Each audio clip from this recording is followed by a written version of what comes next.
Muy buenas tardes, ¿cómo andan? ¿Cómo les va? ¿Qué dicen en esta tarde hiper calurosa, extremadamente calurosa? Arrancó nubladita la mañana, bien temprano. Uno dijo lloverá, no lloverá. Por acá andaba alguno que tenía paraguas incluso, pero después salió el sol que quiebra la tierra y quedó clarito que no tiene ninguna intención ni de estar fresquito ni de llover. ¿Qué haces, Néstor? ¿Cómo ¿Qué andás? tal, Luispa? Muy bien, muy bien. Sufriendo ese clima de sol y humedad. Es el peor para mí. Porque se pone muy pesado. Se pone pesado. Claro, el Así calor uno es. se lo banca más o menos. La humedad estamos acostumbrados aquí en Buenos Aires. Pero la mezcla de las dos cosas es medio fatal. Es como mucho. Bueno, y hablando de pesados, saludemos a Pablo Caruso. ¿Qué dice, Pablo? ¿Cómo anda? Qué feo que me reciban así, ¿eh? Como pesados. ¿Cómo andás, Pablo? Mirá qué bien. ¿Todo bien? ¿Cómo andan? Dice, muy buenas tardes. Acá estamos. Bueno, arrancamos nosotros pues teníamos un problemita técnico nomás. Francamente, para decirlo rápido, un mal cálculo automotor, pero acá estamos, todo bien. Listos para hacer que vuelvan. Es cierto, mucho calor. Se viene fin de semana con lluvias que van a alternar. Ujú. Les dije, el domingo, me llamó la atención el domingo, mínima 13. Atención con eso. Varios campamentos suspendidos por Campamentos y otras por la lluvia de cosas. la madrugada, Claro. pero estamos bien, estamos Bueno. bien. Bueno, un viernes que tiene dos o tres historias, pero es cierto, parece un poco planchado, es como si nos acostumbráramos mal a que todos los días tiene que pasar algo tremendo, ¿no? Que nos conmueve. Insisto, es cierto, hay dos o tres cosas para compartir en la tarde, estamos hablando por ahí de lo político, de lo social y demás. Siempre hay cosas para compartir aquí en la radio, pasar un buen rato. Nos contamos buenas historias hasta las 6 y vamos a arrancar un ratito con el resumen. Pero no dejan de llamarme la atención de todas maneras algunos gestos tan ampulosos del presidente Javier Milei, esta vez Ujú. con la Policía Federal en un aniversario de la Fuerza. Y con discursos que yo creo que lo que buscan es provocar, ¿no? De alguna forma. Es cierto que tienen por detrás la intención de cambios culturales en un montón de aspectos, que la pelea por la mano dura no es una pelea, no es una novedad ni mucho menos, pero no dejan de llamarme la atención, y también me pregunto al mismo tiempo si no entramos en ese juego, ¿no? Sí, sí, la verdad que es uno de los temas del día, sin dudas, el discurso de Milei, que además se presentó con Victoria Villarruel, ¿no? Con la vicepresidenta. Sí, No hay que dejar pasar, no hay que dejar pasar por alto el gesto, ¿no? Es un gesto fuerte, sobre todo tratándose de la policía, de las fuerzas de seguridad. Y ahí dijo, basta de decir que la policía son los victimarios, los buenos son los de azul. Dejó clarito, hay que reprimir el delito. En un rato, cuando vos te parezca, Pablo, compartimos parte de ese testimonio, pero es uno de sí. los temas del día, sin duda. Y vamos a tener nota también, por supuesto, con Así eso. es. Bueno, ¿les parece? Néstor, ¿estás bien? Estoy muy bien, Pablo. ¿Qué tal? Bien, estás celebrando, me imagino, un equipo argentino en la final de la Sudamericana. No, yo vi el otro equipo de Avellaneda que volvió a empatar. Parecemos Deportivo Sí. Empate. Mantenemos el invicto, eso sí. Bueno, te digo, no es poco. Pero no, estoy bajoneado en Pica el vaso Independiente. lleno. Y hoy me enteré, sí, que los hermanos y primos, digamos. ¿Hoy te enteraste? Hoy me enteré, te juro, no sabía. No vi, yo ya Mirá lo vos, dije che. muchas veces, no veo fútbol que no sea el Independiente. A veces algún partido europeo para ver otro deporte, diría, ¿no? Pero Atención que dijo, Bueno, perdón que haga doble clic en esto, pero sí. dijo hermanos, se corrigió y pasó a la categoría primos, ¿no? sí, Como un poquito sí, más porque lejos. hermano es mucho. Son hijos en realidad, pero bueno, Opa. son Ahí como va primos de nuevamente el Avellaneda. parentesco. Futbolísticamente son hijos, pero son primos de Avellaneda. Bueno, ¿estás Ahí va ahí, nuevamente el Pablo? parentesco. Sí. Bueno, buen partido, ¿eh? Sé que lo dio vuelta y sí me enteré que hubo mucha alegría, por supuesto, hacía no sé cuánto que no jugaban una final. Bueno, se verá lo que pueden hacer. Y qué jugador Juanfer Quintero, ¿no? Gran jugador. Los dos, ¿no? Impresionante. Los Los dos. dos hizo, uno de penal y el otro golazo. Sí, muy bien, la verdad es que muy bien. Bueno, si les parece, arrancamos con las voces del día, el resumen que Mariano Randazzo prepara para la audiencia de que vuelvan las ideas aquí en la 530, y de ahí partimos el viaje. Dale. No representa el señor Tapia la idea de un fútbol moderno que uno debería querer para la Argentina. Mauricio Macri. todo lo que uno escucha es líos en los partidos, los resultados, los referees, los negocios. Y encima no hay ninguna liga importante del mundo y tampoco creo que no importante que vaya a tener 30 equipos en primera división, que suspenda los descensos permanentemente, que no acepte, ya casi toda América Latina se ha volcado a aceptar la sociedad anónima deportiva, o sea... Pidió la renuncia a la canciller en función del voto en Naciones Unidas, ¿no? Guillermo Francos. Está claro que la política exterior no la fija ni la canciller ni la cancillería. Ellos son, en definitiva, son asesores del presidente. El que toma las decisiones siempre es el presidente de la nación, ¿no? Pero en este caso en particular, el presidente estableció y fijó como responsable de la política exterior del país, fijó un alineamiento de entrada con Estados Unidos e Israel. El presidente consideró que había excedido los límites de una posición del país que le correspondía a él y por ese motivo generó este cambio, ¿no? Nosotros percibimos que mucha gente, cuando hablábamos de la cuestión de que había que normalizar el partido, nos planteaban gobernadores, intendentes, concejales, diputados, senadores, afiliados: Cristina tiene que ser presidenta, Cristina tiene que ser presidenta. ¿Por qué? Oscar Parrilli. Lo hace esto pensando en los jóvenes, pensando que no podemos dejar un peronismo en este grado de desorganización, desorientación y además fundamentalmente de propuesta política absolutamente insulsa, sin ningún sentido. Así fue, bueno, esperamos el pronunciamiento de todos aquellos que formamos parte de este espacio. Es un éxito el paro de hoy, porque aparte de parar el transporte, hubo muchas adhesiones y un montón de organizaciones que se sumaron a este paro del transporte. Néstor Segovia, Metro Delegado. Nosotros hoy paramos porque el poder adquisitivo a nivel nacional no alcanza. Queremos paritaria libre, queremos que el gobierno escuche a la sociedad, queremos que escuche a la juventud, queremos que lo escuche a los docentes, queremos que escuche a los trabajadores. Estamos acá hoy acompañando el paro nacional de transporte, las organizaciones sociales, la UTEP, esperanzado con esta medida de lucha, tratando de buscarle la forma de hacer reaccionar a este gobierno inhumano, cruel, en un intento más por hacer fracasar este proyecto hambriador. Nicolás Coropresi, referente del MTE. Motivos para esta protesta sobran, es una lástima que todavía falta en algunos sectores de reaccionar, pero creemos que este es el camino y este es el primer tramo de un largo plan de lucha. A CGT se la cuestiona porque capaz que estos 2 o 3 meses no reaccionó como tenían que hacer, pero que nos terminó cagando fueron los diputados del peronismo. Pablo Moyano.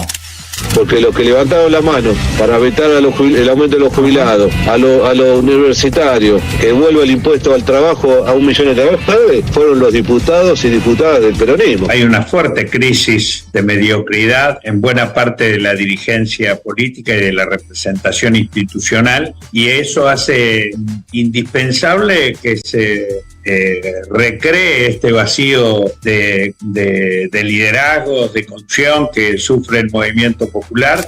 Hugo Cachorro Godoy, secretario de la CTA Autónoma. El mejor ejemplo es la Cámara de Diputados. Es inadmisible que no se puedan juntar 129 voluntades para derogar el decreto 7023 que le permite a Milei gobernar por decreto. Por eso es importante resaltar no solo la importancia del paro, sino también la importancia de la unidad. Dina Sánchez, secretaria adjunta de la UTEP. No podemos naturalizar, no podemos acostumbrarnos a que la Argentina no podemos llegar a fin de mes, no podemos comprar alimentos, no podemos pagar los alquileres, los servicios, el transporte público. Por eso es importante la unidad de los y de las trabajadoras. Este gobierno va por todo, lo dijo el presidente. Vengo a destruir el Estado de adentro, y el Estado implica la administración pública, los organismos públicos y las empresas públicas. Edgardo Llano, secretario de la Asociación del Personal Aeronáutico.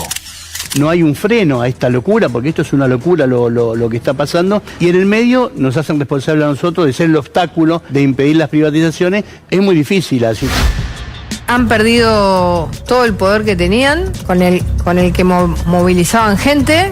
Esos son gremios de transporte a los que hay que comenzar a aplicarles sanciones muy fuertes cuando paran. Son servicios esenciales que los tienen que respetar. Patricia Bullrich. En primer lugar, esto es una demostración de impotencia total porque el poder que tenían, la plata que tenían, el uso de los manejos de fondos públicos, los perdieron y no los van a tener nunca más. Si Aerolíneas se convierte en el problema para todos los argentinos, la solución es que Aerolíneas, manejado por esta mafia, deje de funcionar, deje de llamarse Aerolínea de Bandera, porque de bandera no tiene nada. También teníamos indicadores sociales que eran peores que los que había en diciembre del 2001, previa caída de la convertibilidad y el golpe de Estado impulsado por Duhalde y Alfonsín. Javier Milei. Que paradójicamente Alfonsín, lo muestran como el padre de la democracia, siendo que fue partidario de un golpe de Estado, pero que evidentemente especificarle la deuda a Clarín hizo mostrarlo como un héroe. Y yo diría que es un gobierno que exhibe una clarísima deriva autoritaria, ¿no? Preocupante, y creo que no va por más porque las condiciones subjetivas no se dan. Ricardo Alfonsín. Dos de sus principales referentes son Hayek y Milton Friedman. Bueno, ambos visitaron Chile, el Chile de Pinochet, en distintos momentos. Pero ambos, después de terminar las reuniones, le hicieron la misma pregunta. La pregunta que le hicieron fue esta: ¿ustedes qué prefieren? ¿Una dictadura que respeta la libertad de los mercados o una democracia que interviene en los mercados? ¿Sabés qué contestaron ambos de estos referentes de Milei? Dijeron: preferimos una dictadura que respete la libertad de los mercados. Bien, allí escuchamos el resumen de Mariano Randazzo, muy interesante. Hay 2 o 3 cosas en las que me gustaría quedarme. Primero, y empecemos por el final, Ricardo Alfonsín, que bueno, está con Forja, ¿no? Sí, en una alianza con Forja, no sé si él como parte de Forja, pero sí en esa alianza que involucra a varios sectores, incluso Seamos Libres, no. Libres del Sur, a Libres del Sur, el espacio de Humberto Tumini, del histórico Humberto Tumini, es parte de ese acuerdo. Bueno, Ricardo Alfonsín, claro, consultado por el agravio de Milei a su padre, dice algo que quizá deberían decir otros referentes de la política con un poco más de llegada, si vos querés, al discurso de todos los días, a los que logran poner un título y demás. Pero dice algo muy importante, dice: si Milei si no fuera que la sociedad argentina tiene unos reparos democráticos muy importantes, muy bien forjados, a pesar de haber elegido a Milei como presidente, pero si Milei tuviera otras condiciones, la deriva autoritaria sería mucho más profunda. Pues es que ayer pude conversar con alguien que lo conoce muy bien a Milei en lo personal. Ajá. Muy bien. Que en un momento partieron caminos, pero que lo conoce probablemente como pocas personas. Y me decía 2 cosas que, si vos las observás, son claras. Primero, esto que dice Alfonsín, que realmente, si pudiera, llevaría mucho más allá su sesgo autoritario, su manera de descalificar lo que no le es propio, o lo que no se parece, o lo que no piensa como él. O sea, no es solo una pose ante los medios de comunicación o las redes sociales. No es solo una manera de haber encontrado, un tono que se apoya en cierta bronca de la sociedad y de esa manera acumular política. No es solo eso, que de verdad es un... Entonces yo le preguntaba, ¿pero por qué? ¿De dónde viene todo eso? Y me decía, hay una profunda inseguridad en Milei que se nota en otro lado, me decía. Y es algo que nosotros a veces hablamos y lo mencionamos al pasar. ¿Vieron que Milei cada nota que da, cada charla que ofrece, tiene 2 o 3 latiguillos, 2 o 3 formas de expresar su gobierno que son exactamente iguales? Es como si las estuviera leyendo una y otra vez. Cada discurso es casi similar al anterior en determinados aspectos. Sí. Me dice, eso esconde cierta inseguridad. Es decir, hay una incapacidad de poder contar todo lo que quiere, todo lo que significa su gobierno, todo lo que quiere hacer, con otras palabras distintas a las que usa siempre, porque hasta le cuesta incorporar algún tipo de concepto respecto a lo que quiere decir. Por ahí puede ser una pavada grande como una casa, pero a mí no deja de llamarme la atención eso. No es habitual que un dirigente político, no sé, dé cuántas, 4 intervenciones públicas por semana, suponete, y que en las 4 intervenciones públicas venga repitiendo exactamente lo mismo desde que empezó su gobierno. Lo del 17.000%, lo de la crisis social peor que la del 2001, la crisis económica peor que el Rodrigazo, lo dice exactamente igual. Entonces yo vinculo las dos cosas, estamos dentro de una personalidad, pero vinculo esas dos cosas. Alguien que usa siempre las mismas palabras para tratar de transmitir una idea.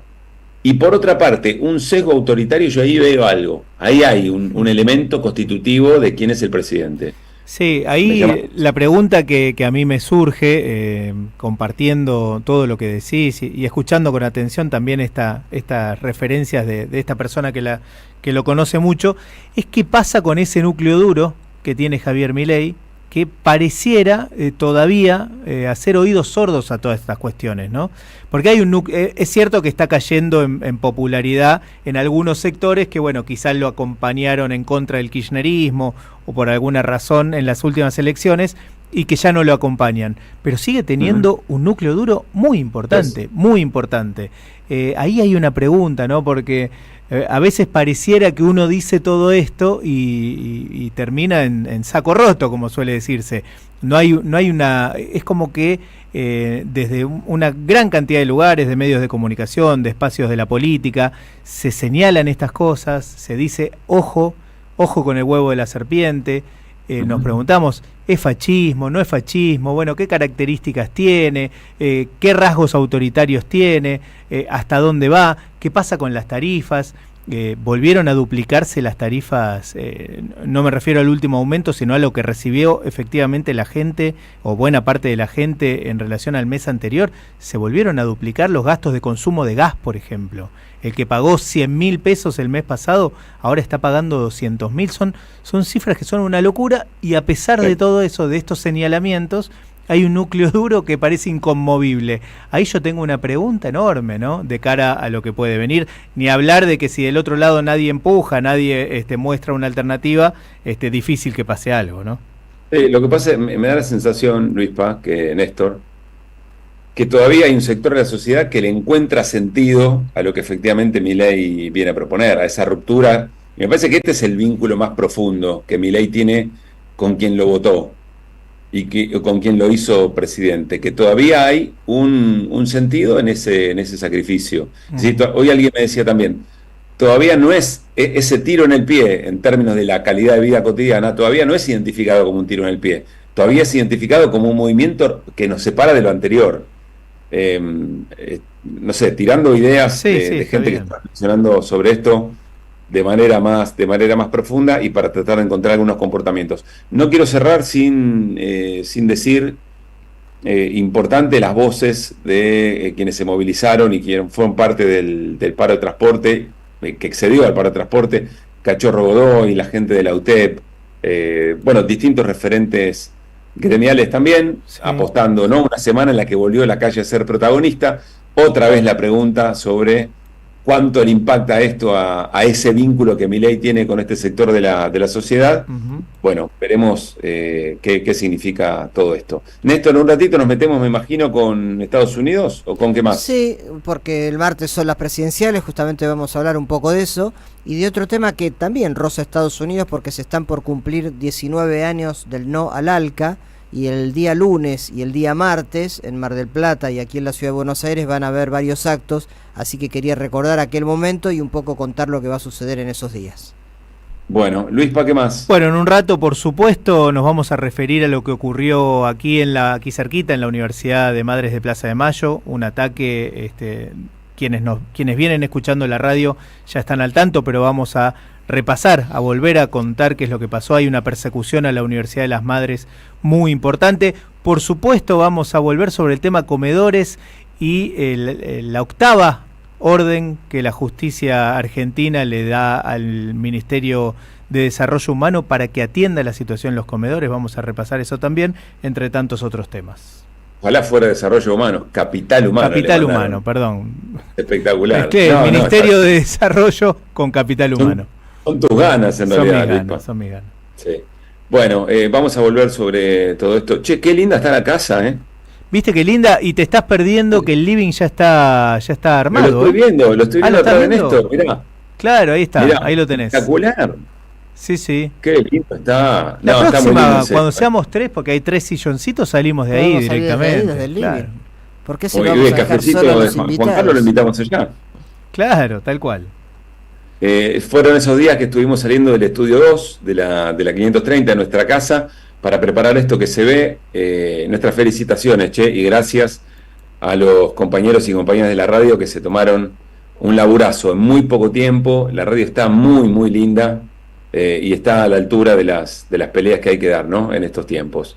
Peleas con alegría, peleas en el mejor de los sentidos, a construir lo mejor, pensando en un 2025 que se viene, que está ya a la vuelta de la esquina y con muchos desafíos por otra parte. Bueno, así arrancamos Que Vuelvan. Enseguida hablamos con Heller, tenemos musiquita, muchas historias para contarles hasta las 6. Dale. Que vuelvan las ideas. Deja tu mensaje en nuestra línea de oyentes de WhatsApp. 11 3200 0530. Somos Radio. AM 530. Atención, atención, tenemos que prevenir el dengue. Lava, tirar y girar. En la provincia de Buenos Aires la prevención es todo el año. Ingresá a gba.gov.ar/dengue y conoce más. Gobierno de la provincia de Buenos Aires. Un nuevo capítulo en el corazón de la Patagonia. Invertí en Trubay Hilton Bariloche, un nuevo desarrollo de Argenway. Conoce más sobre real estate turístico ingresando a argenway.com. Irse a la banquina no es necesariamente algo malo. Los viernes a las 21, AM530 busca otros caminos. La Banquina. Entrevistas, recomendaciones, nuevas tendencias y una agenda federal. Los viernes de 21 a 23, La Banquina. En AM530 Somos Radio. Buscamos la verdad siempre. Alimentos cooperativos. Producción y comercialización de productos cooperativos y de agricultura familiar. Envíos a todo el país. Por pedido, envía tu mensaje al 11 34 31 2928. Seguinos en Instagram como @alimentoscooperativos. El Tata Cedrón en el Teatro Margarita Xirgu. Domingo 17 de noviembre, 19:30 horas. El Tata presenta Flor de la Banda Oriental, canciones de Osiris Rodríguez Castillo, visitadas en canto y guitarra por Juan el Tata Cedrón y Alejo de los Reyes.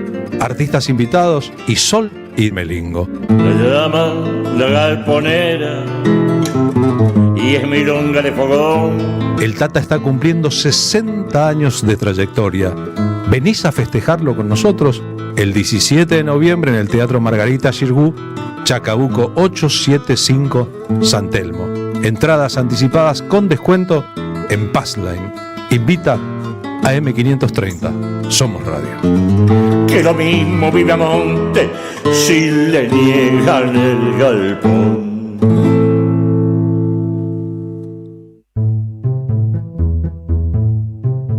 Revista Acción, un medio alternativo 100% digital, una mirada cooperativista sobre el país y el mundo.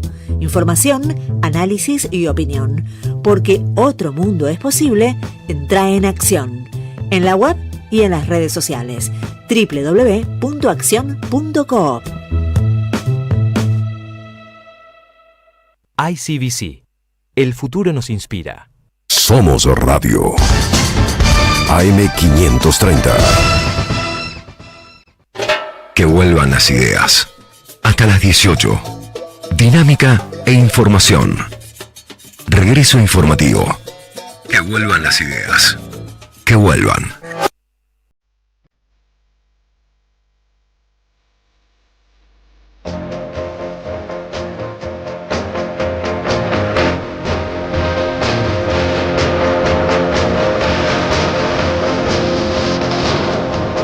Bien, seguimos diciendo que vuelvan hasta las 6 de la tarde y ya estamos en línea con Carlos Heller. ¿Qué haces, Carlos? ¿Cómo te va? ¿Qué tal, Pablo? ¿Cómo te va? Buenas tardes. Buena jornada. Gracias. A ver, no quiero dejar de preguntarte algo que me pareció en la semana de hoy muy importante y tiene que ver con el Congreso Nacional y el intento de limitar la capacidad de gobernar vía veto o gobernar vía decreto del presidente Javier Milei. Es un dictamen con muchos votos, pero también después hay que ir al recinto. ¿Qué valoración haces de esa semana, de la semana del Congreso en ese sentido? Bueno, es parte de todo lo que venimos conversando y efectivamente hay una voluntad del Congreso de que su rol sea respetado. Esto lo hemos hablado ya un montón de veces, Pablo. Este mecanismo de utilización del veto hay que ponerlo en contexto. El veto es un derecho constitucional que tiene el Poder Ejecutivo, pero claramente se trata, digamos, de una herramienta excepcional y no de un mecanismo que en la práctica pretende dejar al Congreso fuera de juego. Es decir, vos fíjate que se anuncia una cosa que se dictamina en comisión y el presidente a los 10 minutos dice: si lo aprueban yo lo veto.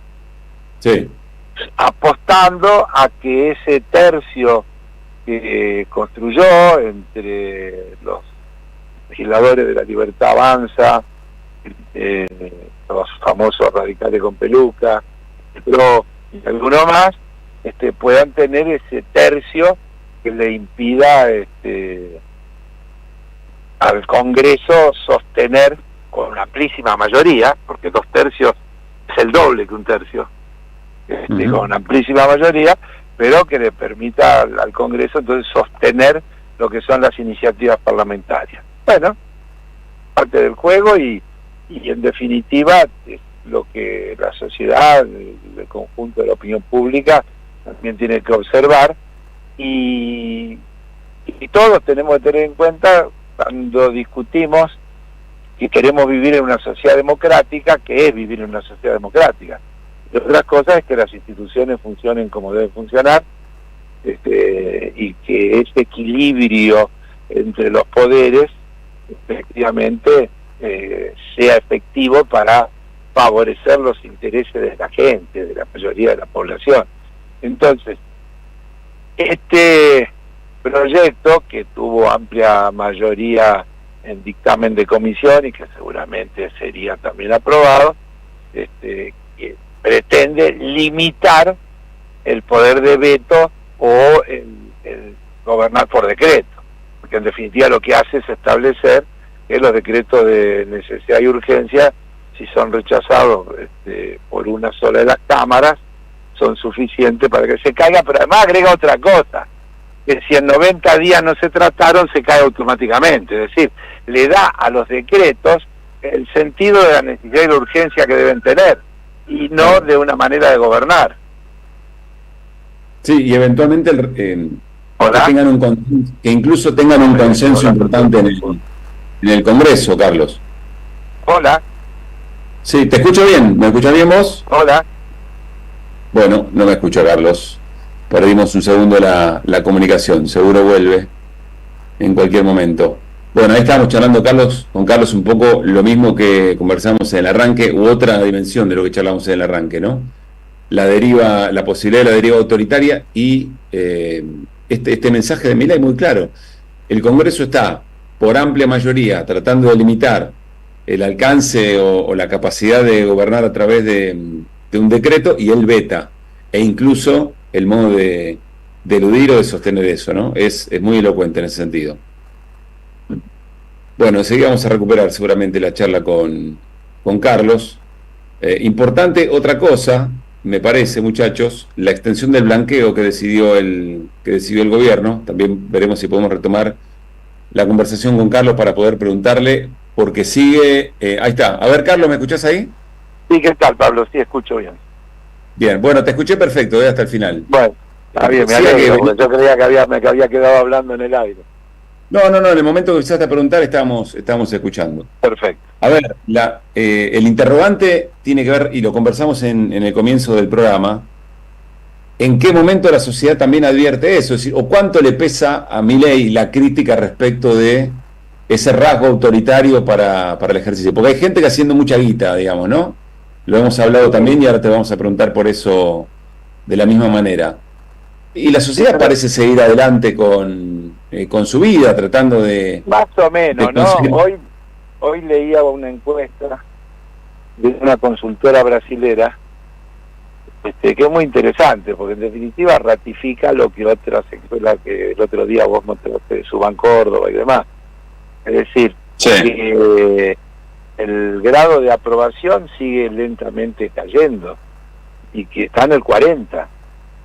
Después el otro 70 seguramente debe ser diverso y demás, pero el grado de aprobación supo estar en el 50 y tanto después de que ganó las elecciones, hoy está en 40 y ratita, y eso hay varias encuestas que lo ratifican.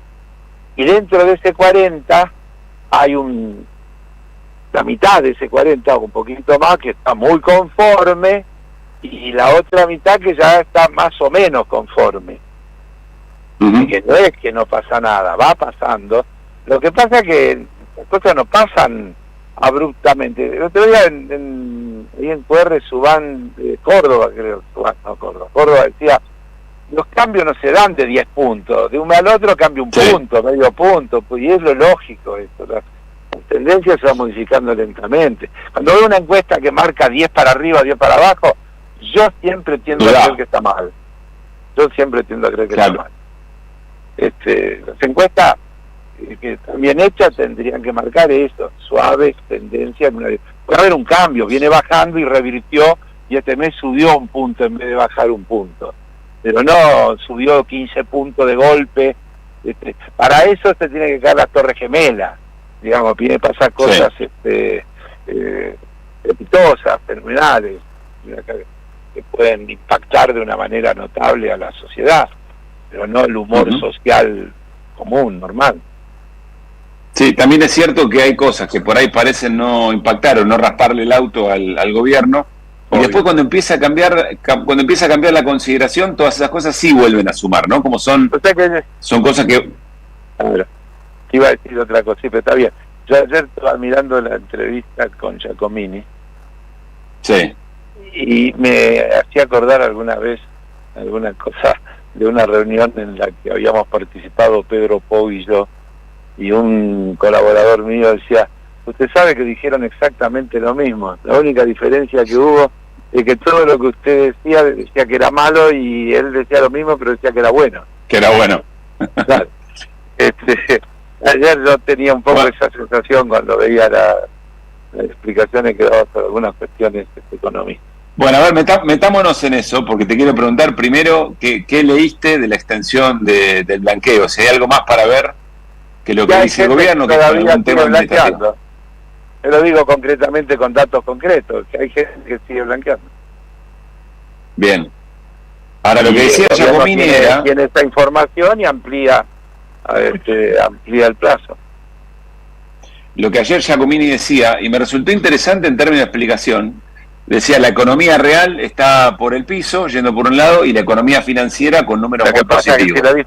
Si lo dice Giacomini, vos le das bola, y si te lo digo yo, me lo digo.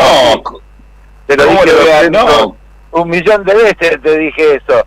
Incluso te dije, estos han sacado de la macro la economía real, han convertido a la macro en el análisis de 4 o 5 variables financieras. Como dicen, la macro anda bien, como si el producto bruto no formara parte de la macroeconomía, o el nivel de actividad económica no formara parte, o el nivel de utilización de capacidad instalada no formara parte, o el nivel de gente que busca empleo y no consigue no formara parte de la macro. Esto es una falacia, es una construcción que nos instala, y a veces sin darnos cuenta terminamos aceptándolo o acostumbrándonos. Él decía... La única economía que lo que importa, Pablo, son las cosas que tienen que ver con la gente, finalmente. Estas cosas que ellos llaman la macro, también finalmente tienen que ver con la gente. Porque cuando alguien está ganando guita, arbitrando entre dólar y pesos, tasa de interés y variante de tipo de cambio, alguien lo está pagando, siempre alguien lo paga. A veces no lo paga en el momento, lo paga más adelante. Ayer creo que lo dijo él también y está bien, porque esto no cierra hasta que ese señor que se pasó a pesos vuelva a comprar los dólares. Y en ese momento va a subir el dólar porque va a haber una demanda que no va a haber cómo atenderla. ¿Se entiende? Sí, se entiende. Y ese punto, ese momento no se sabe cuándo es, por supuesto. Y sí, vamos a ver. Y eso, bueno, en el gobierno de Macri fue cuando percibieron que tenían que irse porque no había dólares para responder. Y entonces el gobierno argentino consiguió que el fondo le dé 45.000 millones que sirvieron en gran parte para que esos inversores compraran los dólares y se los llevaran. Y nos quedamos con la deuda. Y entonces te quedaste con las consecuencias que se vivieron y todavía estamos viviendo. Algo que decía Giacomini ayer, le contamos a la audiencia, ayer en QR estuvo Diego Giacomini, que es un economista liberal, de alguna manera con ideas muy parecidas a las de Milei, hasta que el momento que Milei va por la política formal y ahí se distancian. Él lo que dice es que para recuperar lo macro siempre lleva mucho tiempo, o son movimientos de bastante tiempo, pero lo financiero es muy volátil, y que en cualquier momento eso que hoy te da muy bien, mañana te da muy mal, y cómo lo frenás, ¿no? Y así es, porque cuando empiezan esas tendencias, tienen los problemas y no hay con qué frenar, obviamente. Pero ¿qué pasa con la baja de tasas? Carlos, ¿cuál es el sentido de la baja de las tasas?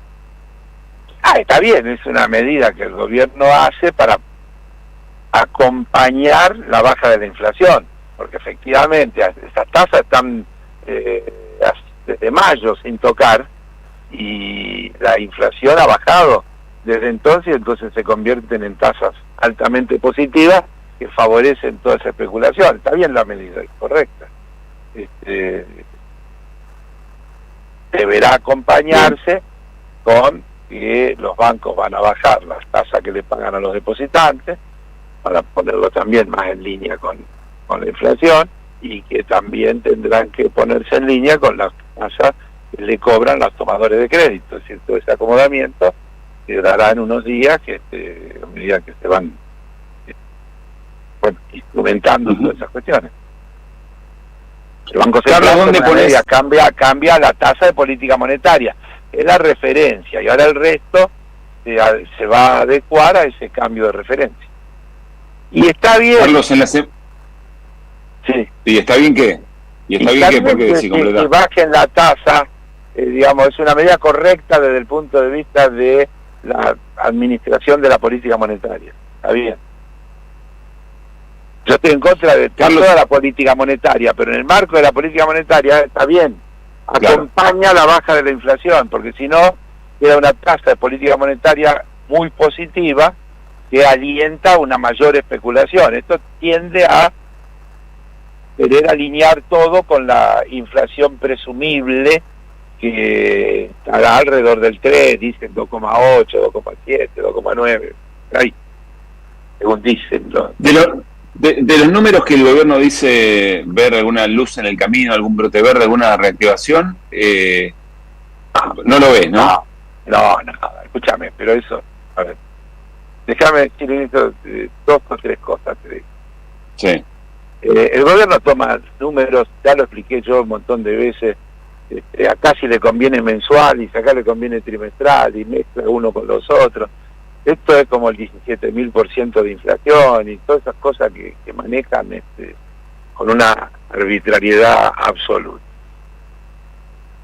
La actividad económica se contrajo 3.8 el PBI, gracias a que la actividad agrícola, que este año mide muy bien respecto a un año muy malo pasado, se la disimula un poco porque si no andaría en 6-7%. Ese es el dato, eso es lo que se contrajo. La caída de ventas al supermercado da 10% abajo, 11, 12 con los mayoristas, 10% para decirlo en un número redondo. Eso es lo que se contrae. Ahora, también hay un fenómeno que voy a ver si lo puedo explicar, que es el siguiente. Vos tenés en un barrio, hay 10 restaurantes. A todos le caen las ventas un poco. Pero los 2 que están más débiles cierran. Y el poco que le quedan a esos restaurantes no deja de ir a los restaurantes. Entonces, los otros 8 por ahí tienen una mejora parcial, momentánea, porque le subió la cantidad de gente que viene. Es decir, va menos gente a los restaurantes, pero a esos restaurantes va más, ¿se entiende?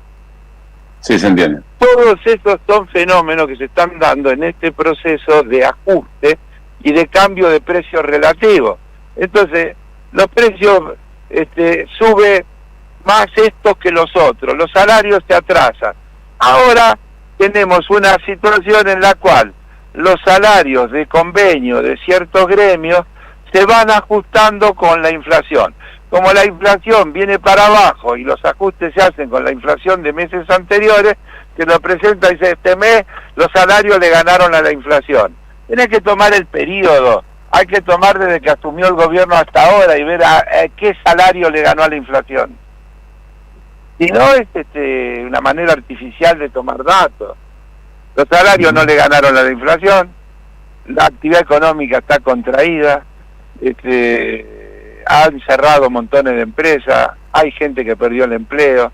Esos son los datos reales. Y si lo estabilizan ahí, queda un país ajustado. Pero además el gobierno dice que no lo estabiliza ahí, porque dice que la motosierra es permanente.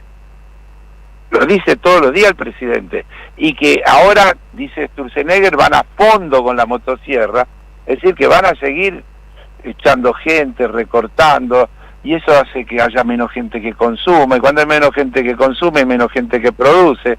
Y a eso le agregas que abrir la importación, y entonces entran toallas importadas, que son más baratas que las toallas que se fabrican acá. Y el tipo que va a comprar, compra la toalla importada. Pero el que fabrica toalla echa al empleado que tiene, que deja de consumir y no va al supermercado. ¿Se entiende? Sí, se entiende. Lograr consolidar eso es el sueño no solamente de Milei, sino una buena porción de... Pero esto no cierra, porque, y ahí también Giacomini coincidió, cuando yo digo el único límite del ajuste es la resistencia a los ajustados, estoy diciendo que cuando se ajusta, los ingresos fiscales bajan, porque hay menos actividad económica, baja el IVA, bajan los distintos ingresos, baja débitos y créditos bancarios, bajan todas las cosas que tienen que ver con la actividad económica. Y si vos querés tener equilibrio fiscal, vas a tener que volver a ajustar el gasto, y vas a seguir, y entonces eso es interminable. Eso es interminable, no es por ahí, no se puede, no tiene solución. Vos podés tener, después, esperá, te lo voy a morigerar. Dicen que llovió un fenómeno y que el año que viene vamos a tener una cosecha excepcional. Y eso puede ser que le aumente los ingresos fiscales por vía de la coparticipación, de las retenciones, y entonces puedan compensar parte de lo que están ajustando, no porque hay políticas buenas, sino porque hay una coyuntura. O además están usufructuando todo lo que se hizo durante las gestiones anteriores con lo de vaca muerta, para suplantar importaciones de combustibles y cosas por el estilo, y bueno, y eso está trayendo un beneficio momentáneo que morigera el impacto negativo que tienen las políticas que está llevando adelante el gobierno.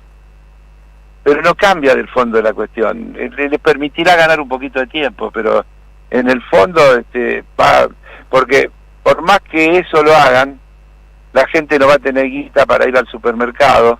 Y además te voy a agregar una cosa, que nadie la está pensando.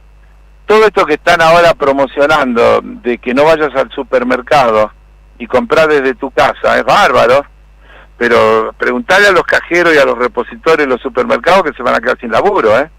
Y claro, claro. Ojo, ¿eh? Y eso después también dejan de consumir.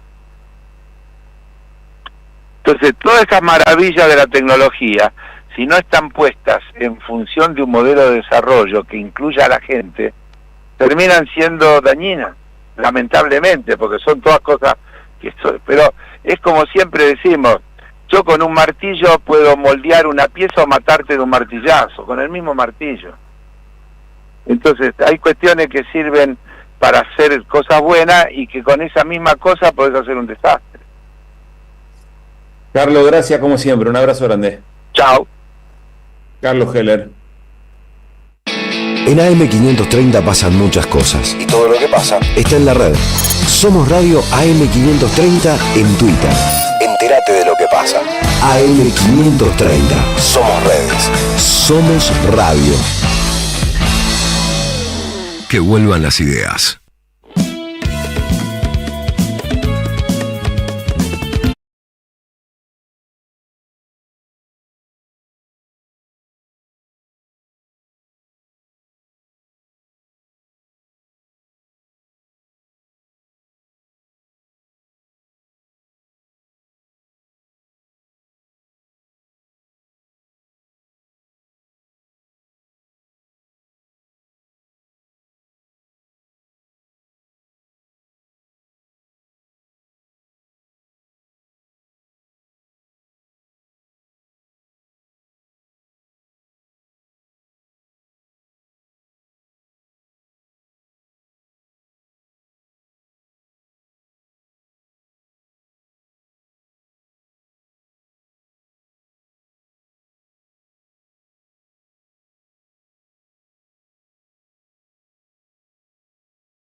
Muy bien, seguimos haciendo que vuelvan las ideas. Tarde de viernes, enseguida repasamos cómo viene el fin de semana y alguna que otra cosita más que nos viene llamando la atención. ¿Qué estamos escuchando, Luis Pablo Giniger? Estamos escuchando Los Abuelos de la Nada. ¿Hace cuánto que no los escuchábamos en este programa? Un hermoso tema cuyo nombre no recuerdo, pero no se desesperen, ahí está. Ese es el nombre. Bueno, te lo decís a vos mismo, hacía mucho que no escuchamos Los Abuelos de la Nada. No, en que vuelvan por lo menos. Yo cada tanto los escucho, agarro mi caja de cassettes y pongo... ¿Tienen ustedes todavía eso? ¿Casetera ibas a preguntar? Sí. No, lo que tengo, ¿sabes qué tengo para escuchar cassettes? Que por supuesto no lo hago, ¿no? Pero tengo uno de los viejos grabadores de Periodista. Es el único reproductor de cassettes que mantengo funcionando 100 puntos. Pero con cassette tamaño normal, tamaño Sí, regular, sí, digamos. cassette tamaño normal, sí, sí. Yo aprendí hace mucho, entre otros gracias a Eduardo Aliberti, que el casetito chiquito no sirve, porque después llegás al estudio, antes, ¿no? Estamos hablando tiempo A. Sí, claro. Llegabas al estudio y no había, en general, no había una casetera chiquita para poder editar lo que uno grababa.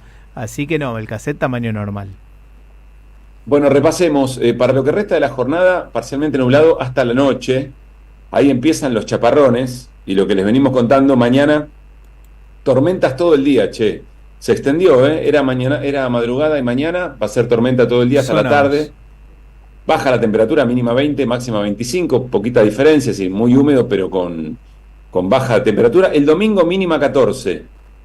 Ahí sí, ya me parece que va a haber que taparse un poquito de la noche del sábado a la mañana del domingo. Máximo 24, mayormente nublado. Y después el lunes vuelven las tormentas durante la madrugada y la mañana. También 24. Así que vamos a tener tiempo inestable, va y viene, pero seguro todo bastante húmedo. Furor Colapinto en Brasil, ¿no? Sí. Parece que hay récord de pasajes a Brasil para tratar de ver el Gran Premio Fórmula 1. Y un Colapinto que además va teniendo novedades porque parece que hay reuniones con Red Bull y se va de a poco acercando un asiento seguro para la categoría el año que viene. ¿Será, che, o nos están vendiendo humo con esto de los argentinos son los mejores en cualquier lado y nos tiran un poquito de humo para que nos entretengamos y después a su casa? No, el pibe tiene condiciones, seguro. Con Luis Calí. Vamos a volver a hablar con Luis Calí. Hay que hablar de nuevo con él. Sí, no, tiene condiciones, no digo que no, pero de ahí a que se siente en un asiento de la Fórmula 1 de manera fija, bueno, me imagino que habrá otros también, qué sé yo. Bueno, y después yo supongo que un poquito lo de la moda, porque en definitiva siempre es un negocio. Y si el pibe se pone de moda y el pibe vende cosas y es fresco como... Es un personaje en sí mismo. ¿Vieron cómo se desenvuelve con los medios? Es muy fresco, parece estar hecho de otra cosa, ¿no? Sí, es verdad, es muy fresco. Eso le debe sirve ser también, parte claro. también. Eso le sirve a la Fórmula 1, tener un carismático que salga bien en una nota espontánea. Claro que sí, que puede hacer publicidad, por supuesto. Y bueno, eso es parte del show, ¿y por qué no? Y no está mal tampoco. Tal cual. Bueno, así las cosas, en un ratito repasamos también fútbol Primera División y atención, se juegan los primeros partidos del reducido del ascenso, los podemos repasar también si tenemos tiempo. Se nos viene Néstor Restivo, su columna de internacionales. Dale. Ideas en el mundo. Néstor Restivo. Que vuelvan las ideas. Restivo. Internacionales.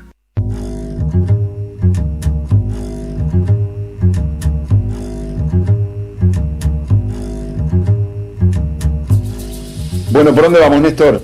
Vamos a hablar del 19 aniversario del no al ALCA, ¿no? Porque se cumplen en estos días, Pablo, y el lunes, este lunes que viene en Mar del Plata y el día siguiente, el martes, aquí en la ciudad de Buenos Aires, van a haber actos conmemorativos, ¿no? Fue toda aquella campaña continental que frenó el intento del, entre comillas, libre mercado que proponía Estados Unidos para todo el hemisferio. Los formatos de libre comercio, libre mercado, TLC así se llaman, en realidad siempre fueron, sobre todo en el formato neoliberal, muy engañosos, porque detrás de una supuesta baja de tarifas, que ya de por sí es polémica porque afecta a las industrias nacionales cuando son, recién lo hablaba un poco Carlos con el ejemplo de la toalla, cuando son países de distinto tamaño económico. Bueno, uno está a favor del libre comercio siempre y cuando se respeten algunas cuestiones de asimetrías y se protejan determinados sectores que necesitan algún aliciente, etcétera, etcétera. Ni más ni menos que lo que han hecho los grandes países que se desarrollaron, empezando por Estados Unidos, o por Japón, o por Corea, o por los europeos, que son muy protectivos de sus propios mercados con el compre nacional y demás. Pero el TLC o Tratado de Libre Comercio, y el ALCA era el sumum de todo eso, iba más allá, iba a destruir lo que está haciendo Milei en escala nacional, es el ALCA a nivel internacional, destruir la capacidad regulatoria de los estados y que eso le permitiera a los capitales, sobre todo estadounidenses, entrar, salir libremente, modificar aspectos donde el Estado tenía prerrogativas, como puede ser las compras gubernamentales, el sector salud, el sector de servicios, inclusive aspectos culturales, etcétera, etcétera. Bueno, el ALCA, como recordaremos, fue muy resistido por varios gobiernos, lo de Néstor Kirchner, lo de Lula, Tabaré Vázquez, Hugo Chávez, todo el Mercosur en realidad, pero también muchas organizaciones sociales y sindicales de todo el continente, inclusive de Norteamérica. Recuerdo que hace unos años hice un trabajo que se publicó a través de la CTA sobre este tema y entrevisté a dirigentes sindicales de Canadá, de Estados Unidos, la FL-CIO, que es la central norteamericana, que también estaban en contra del ALCA y que vinieron a Mar del Plata en aquella oportunidad porque destruía también puestos de empleos en sus propios países, ¿no? A fines del 2005, todo ese proceso del no al ALCA, que duró muchos años, concluyó en un punto, yo diría, muy alto, uno de los más altos que tuvo lo que llamamos la patria grande y la aspiración de autonomía soberana y de integración regional frente a estos proyectos neocoloniales como era el que encabezaba George Bush, que vino a Mar del Plata, recordaremos, vino apoyado sobre todo por el gobierno de México, por el gobierno de Colombia, es decir, Fox y Uribe, el de Panamá también, y la reunión se realizó en Mar del Plata. Se van a cumplir ahora, como digo, el lunes 19 años en un hotel donde estaban los líderes continentales, pero afuera de Mar del Plata, en las calles y en el estadio polideportivo, se hizo aquel acto famoso donde estuvo también Chávez, donde estaba Evo Morales, que todavía no era presidente, lo sería al año siguiente, donde estuvo Diego Armando Maradona, Eve de Bonafini, en fin, fue una movilización popular realmente importante, insisto, uno de los momentos de mayor, de los puntos más altos que ha tenido la unidad latinoamericana en las últimas décadas. Lo que va a pasar entonces el lunes es que por la tarde en el complejo universitario de la Universidad Nacional de Mar del Plata va a haber un acto donde va a haber varios oradores, entre ellos va a estar el Premio Nobel de la Paz Adolfo Pérez Esquivel. Van a estar los titulares de las dos CTA en vías de reunificación, Hugo Yasky y Hugo Godoy. Va a estar el ex canciller Jorge Tayana, que fue uno de los negociadores de ese no al ALCA. El canciller era Rafael Bielsa, que creo que va a estar también, y Jorge Tayana era el vice. Va a estar nuestra colega y analista Telma Luzani, y va a haber invitados de la Confederación Sindical de Trabajadores de las Américas, del grupo Mundo Sur, que es un grupo nuevo que se ha formado y que integran, por ejemplo, Tayana y Bielsa, pero también ex embajadores argentinos en diferentes partes de América Latina, y el Foro de San Pablo. Y el martes, al día siguiente, aquí en la Ciudad de Buenos Aires, se va a repetir, más chiquito, un acto en Cetera, en el hermoso edificio que tienen en la calle Chile al 600, aquí en el barrio de San Telmo, barrio porteño, donde también una serie de dirigentes de Mundo Sur y de la CTA van a conmemorar esos 19 años del no al ALCA. Insisto, un punto muy muy alto de lo que fue, recuerdo y recordarán ustedes la desesperación de Bush y sus caras poniendo, como él tenía prácticamente el trámite cerrado, vino a la cumbre de Mar del Plata pensando que el ALCA salía y ese fue su entierro, y sobre las cenizas del ALCA nacieron muchas cosas. Nació, por ejemplo, UNASUR, nació CELAC, instituciones que después, bueno, los vaivenes de la historia latinoamericana fueron debilitando, quizás vaciando en algunos de sus contenidos, siempre están tratando de rehabilitarse, pero que tuvieron ahí un punto de quiebre muy grande, y que lo que más valoro es que no fue solo una cuestión superestructural de los gobiernos, que por supuesto sin ellos no se hubiese frenado, me refiero a Néstor, a Lula, a Chávez, etcétera, sino que hubo toda una movilización continental que llevó mucho tiempo de armado y que derivó en una victoria muy muy fuerte contra ese pacto colonial. Para Néstor, ahí hay una pregunta, porque por supuesto hay una evocación de algo que hoy parece bastante lejano, sobre todo en las capacidades de las fuerzas políticas de reunirse de esa manera y de organizar y tener esa capacidad de interpelación, digamos, al poder económico. ¿Para qué sirve hoy este recuerdo, crees vos? Yo creo que puede cargar las pilas, refrescar la memoria en jóvenes militantes y dirigentes que conocen esa historia, pero que hay que tenerla siempre presente. Insisto, fue un proceso muy interesante de unidad, donde trabajaron partidos políticos, sindicatos, organizaciones sociales, inclusive organizaciones empresariales, de pymes, y esa foto famosa de Néstor, de Lula, de Chávez, juntando sus manos con Evo y demás, insisto, fue la punta del iceberg y muy valiosa, porque sin esos gobiernos no se hubiese hecho posible, pero por abajo había una unidad muy grande de las fuerzas populares. Es cierto que estamos en una etapa distinta, pasó en el medio una nueva oleada neoliberal con Macri, vinieron gobiernos progresistas, muchos de los cuales no pudieron remedar aquella experiencia de los primeros años del siglo XXI, pero me parece que hay que mantener viva esa memoria, ¿no? Para formar, para capacitar y para saber que es posible un cambio de paradigma y de construcción popular, si está eso, si está la convicción, si está la unidad y si está la movilización. Hay algo en ese recuerdo, también haciendo memoria, tiene cierto carácter de bisagra, además de las cuestiones que acabas de detallar, Néstor. Es una bisagra para un sector del campo popular que empezó a ver en el kirchnerismo, el campo popular no dentro del espacio oficial del Partido Justicialista, o que no venía acompañando al kirchnerismo desde el 2003, peronistas y no peronistas, peronistas o más de izquierda, pero que estaban por fuera, empezaron a ver qué rumbo tomaba Néstor Kirchner, y creo que fue el primer indicio fuerte. Hubo otros indicios antes, por supuesto, pero de manera contundente, y sobre todo porque incluía a muchos países de la región y a líderes de la región, empezó a mostrar ahí Kirchner, bueno, qué rumbo estaba tomando, y fue el inicio de una unidad mucho más fuerte aquí en la Argentina, ¿no? Sirvió también para eso. Totalmente de acuerdo. Recordemos que cuando asume el kirchnerismo en el 2003 todavía había mucho, más que dudas, desconocimiento del rumbo, no solo en política interior, sino también en política latinoamericanista. Él mismo no era muy conocido. No, y tampoco era un dirigente político que se hubiese movido antes en la arena internacional, al contrario, él medio que despreciaba la cuestión internacional, no había viajado mucho, no tenía roce. Es más, me acuerdo que la relación con Lula la tenía sobre todo Duhalde, que había trabajado con él en algunas cuestiones, pero me parece que sí, coincido totalmente que a partir de ahí se definió una política exterior soberana, que después siguió en el gobierno de Cristina, que inclusive diría, con todas las dificultades y calamidades que sufrimos durante el gobierno de Frente de Todos, en algún sentido, en algunas cosas Alberto Fernández pudo mantener, aliado con Lula. La política exterior tomó un cariz ahí para no solo el kirchnerismo, sino todo lo que son los partidos progresistas de la Argentina. Bueno, recordarlo como va a ocurrir en Mar del Plata el lunes, en la Universidad Nacional de Mar del Plata, y el martes en Cetera, me parece que que cargan pilas, que sirven para refrescar memoria. La situación, la coyuntura es muy distinta, hay una situación de debilidad mucho más grande, pero creo que son acciones que vale la pena repasar para aprender. Gracias, Néstor. De nada. AM530 Somos Radio. Buscamos la verdad siempre. Seguí a la Cámara de Diputados de la Provincia de Buenos Aires a través de sus redes sociales y entérate de todas las actividades legislativas en Instagram y Facebook como @diputadosBA y en Twitter como HCDiputadosBA.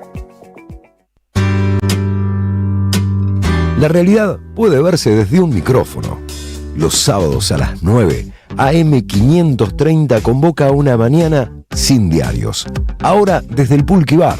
Amado Vudú, Artemio López, Natalia Salvo y Rinconet arrancan el fin de semana sin marearse con las portadas de papel. Sin diarios. Los esperamos los sábados a las 9 en el Pulqui Bar, Avenida Entre Ríos 484. AM530. Construimos comunidad. Buscamos la verdad siempre. Cuenta DNI es el mejor amigo del bonaerense, porque podés pagar tus servicios, porque tenés beneficios en comercios adheridos y también podés transferir plata a quien quieras. Cuenta DNI, ¿por qué tantos guaus? Ah, claro, porque todo lo que tienes es bien guau, ¿no? No entiendo nada de lo que dices, Cuenta DNI, pero estoy totalmente de acuerdo. Cuenta DNI, el mejor amigo del bonaerense. Atención, tenemos que prevenir el dengue. Lava, tirar y girar. En la provincia de Buenos Aires la prevención es todo el año. Ingresá a gba.gov.ar/dengue y conoce más. Gobierno de la provincia de Buenos Aires. Somos Radio AM530. Que vuelvan las ideas. Hasta las 18. Regreso informativo. Opinión y reflexión. Que vuelvan las ideas.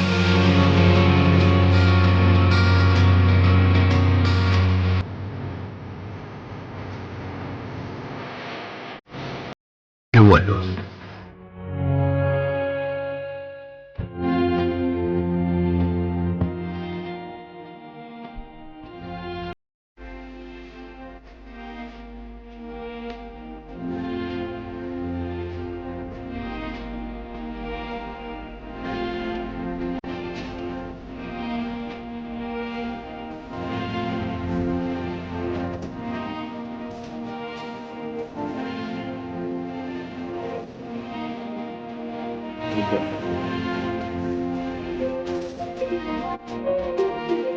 Muy bien, seguimos haciendo que vuelvan las ideas hasta las 6 de la tarde. Enseguida les contamos la decisión que tomó María Romilda Servini, la jueza que tenía que decidir, que intervenir en la interna del Partido Justicialista. Finalmente hay una decisión, se las contamos en un rato nada más, y todo indica que el tema, por lo menos en lo legal, está resuelto para que Cristina Fernández de Kirchner sea la presidenta del Partido Justicialista. Hay una pregunta política sobre cómo sigue eso efectivamente después, en términos de convivencia política, de construcción de un peronismo protagonista para el próximo año. Lo hablamos en un minutito nada más, porque hay decisión también del Poder Judicial, en este caso respecto de algo que le vienen señalando hace mucho tiempo a Petovelo: entregar los alimentos, ¿no? Entrega los alimentos, sí, es la 8ª vez que la justicia, yo creo que lo charlábamos antes de comenzar con Pablo, el título podría ser ese, o en todo caso, ¿cuál es la novedad de todo esto? Y bueno, es la 8ª vez que la justicia le dice al Ministerio de Capital Humano, no de Desarrollo, de Capital Humano, de Sandra Petovelo, entregar los alimentos a los comedores y a los merenderos.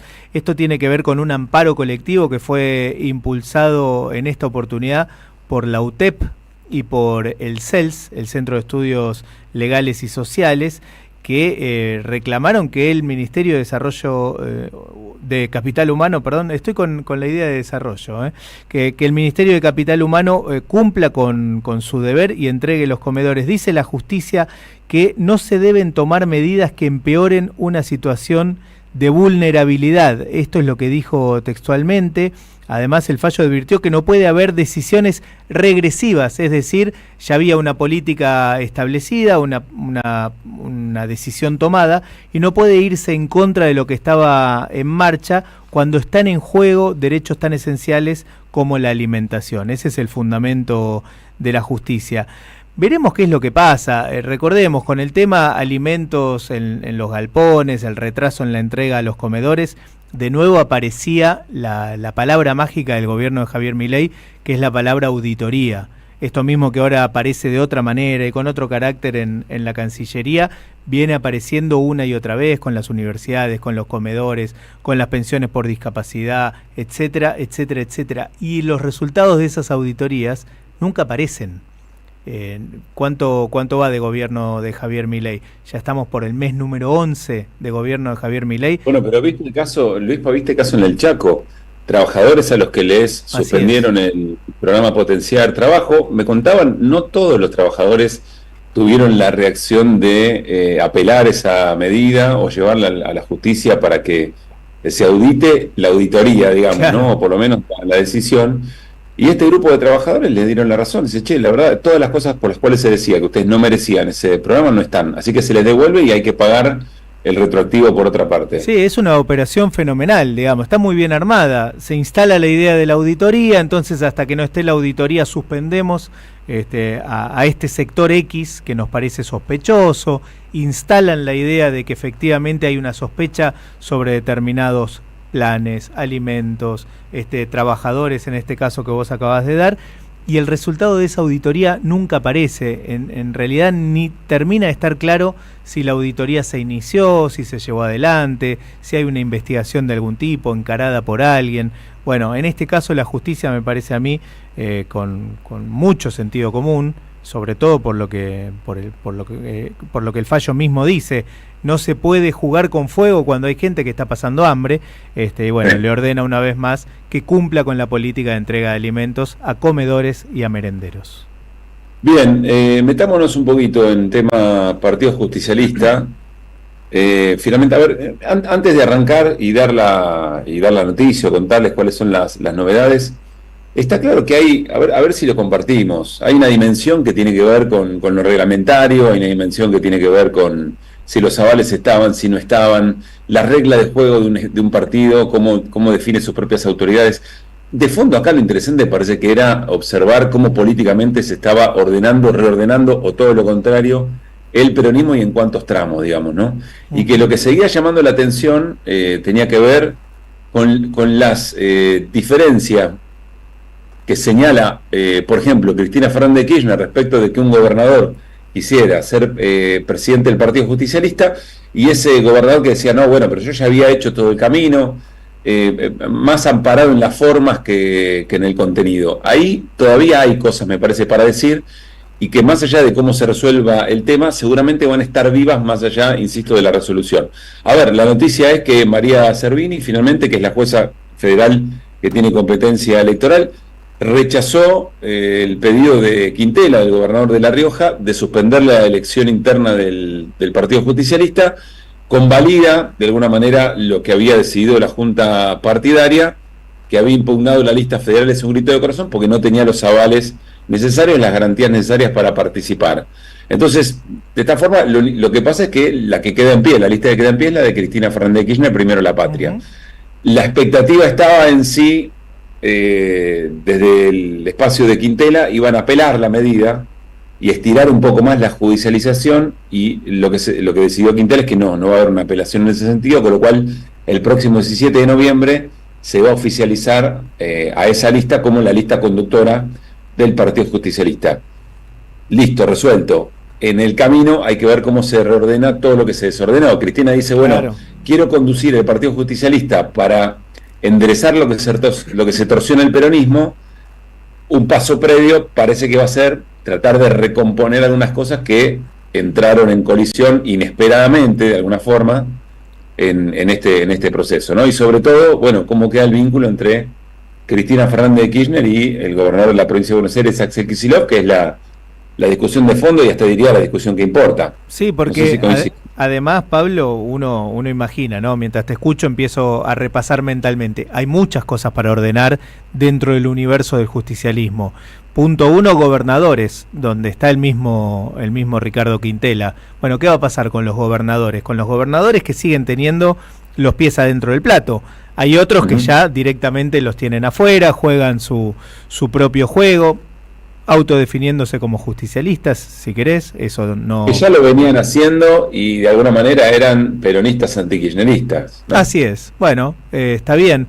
Dentro del peronismo hay distintos sectores y el peronismo antikirchnerista estuvo siempre. Lo que pasa es que cuando la hegemonía kirchnerista fue más fuerte, menos cuestionada, se alinearon. Recordemos, Pichetto fue el presidente del bloque del Senado de la Nación del Partido Justicialista. No era el Partido Justicialista en ese momento, era el Frente de Todos, para la Victoria. Frente para la Victoria o Unión por la Patria. Bueno, Frente para la Victoria. Y Pichetto estaba ahí, no solo estaba, conducía el bloque. Quiero decir, dentro del universo justicialista pasan muchas cosas y suelen atender el tema de las hegemonías. ¿Qué va a pasar con la CGT? ¿O qué va a pasar con los dirigentes generales, los dirigentes sindicales como Axel Kicillof y una gran cantidad de dirigentes intermedios, o incluso intendentes que hasta ahora no vienen manifestándose con contundencia a favor de Cristina? Bueno, hay una pregunta ahí también, ¿no? ¿Qué van a hacer? Ayer charlábamos con Gabriel Catopodis y ante la pregunta que le hicimos en relación al tema, si bien no contestó directamente, planteó la posibilidad de, bueno, el único espacio que existe no es el Partido Justicialista, llegado el caso también se puede ir por afuera. Bueno, hay muchas cartas sobre la mesa, veremos cómo se ordena todo eso y si Cristina puede ordenarlas efectivamente. Ahora, me parece que hay dos elementos más, Luis, para ver si estás de acuerdo. Primero, hay que ver qué decisión toma Axel Kicillof, ¿no? Porque Kicillof reclama por una autonomía que le corresponde, suponemos. Sí, porque no fue manifestado, está bien lo que vos decís. Bueno, suponemos que detrás de todo esto también hay un reclamo por decisiones autónomas, visto que, como dice Kicillof, en la provincia de Buenos Aires se le ganó 3 veces ya a Javier Milei. Esto por un lado, es decir, ¿qué movimiento va a hacer Axel Kicillof en esa construcción política mientras gobierna la provincia, por otra parte? Ni más ni menos. Que no es un elemento menor. El otro punto, y acá hay un episodio en la historia que quizá nos viene bien, es la decisión que toma Cristina en el 17, Unidad Ciudadana, de no cerrar con otros sectores del peronismo, en no acceder a pedidos que hacían expresiones realmente marginales dentro del peronismo. En ese momento pedían un montón de cosas que después Cristina decía, pará, porque si yo, para la unidad, teniendo la representación mayoritaria, entrego posiciones, lugares en las listas a sectores que la verdad es que no terminan por definirse y uno podría pensar qué van a hacer frente a ciertas encrucijadas, habiendo ocurrido lo que ocurrió en el desbande después del 2015, después del triunfo de Macri, sí, razón por la cual Cristina no cierra. Bueno, Cristina ahí es cierto que pierde con Esteban Bullrich, pero al mismo tiempo gana porque deja bien establecido que es la que más representación tiene dentro del peronismo y en ese sector. Entonces, desde ese lugar ordena. Hay que ver cuánto de esa experiencia para lo que viene y con lo que acaba de pasar hay elementos para retomar. No es lo mismo, pasó mucha agua bajo el puente, está la elección de Alberto Fernández como candidato también, y el gobierno del Frente de Todos, exímanme en este momento de caracterizarlo, pero también hay que ver esa experiencia, qué significa, cómo eso se pone en juego. Todo esto me parece que se empieza a escribir ahora. Y va a ser interesante escuchar a Cristina en el momento en que asuma la conducción del Partido Justicialista y las decisiones que vaya tomando en ese momento, ¿no? Sí, por eso yo recordaba lo que nos dijo Gabriel Catopodis en el día de ayer, ¿no? Me parece que eso hay que tomarlo, porque evidentemente también está dando vueltas. Lo que muy probablemente Cristina vaya a hacer es consolidar un núcleo lo más grande posible dentro del Partido Justicialista, y eso no quiere decir que con los que no termine de acordar allí no pueda construirse una lista común, porque una cosa es el Partido Justicialista y otra una lista electoral de cara al 2025.